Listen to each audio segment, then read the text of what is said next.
Nagising akong nangangati na ang likod ko. Sumunod na linggo, nasugatan ang balat ko at namamagana. Di matanggap ng pamilya ko. Di ko talaga maisip kung paano nangyari ito.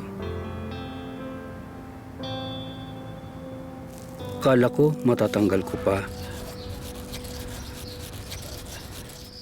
Sa ikatlong linggo, lumabas na sila at di ko na maitago.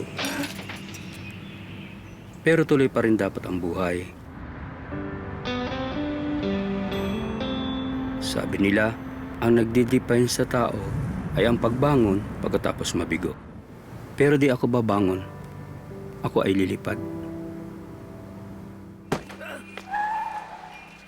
Agila, uwak o kahit paniki na lang sana ang pakpak na ibinigay sa akin. Ano nga ba ang magagawa mo sa pakpak ng manok? Lahat tayo ay may kanya-kanyang topak, pero nasa atin na ito kung paano natin gagamitin.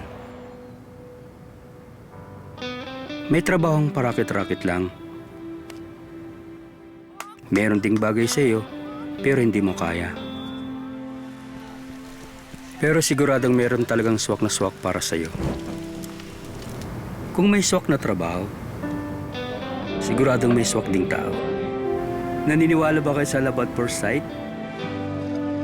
Akala ko peke. Yung pala, totoo din ang pakpak niya. Pareho pala kaming mahilig sa dokito. Wings din pala ang paborito niya.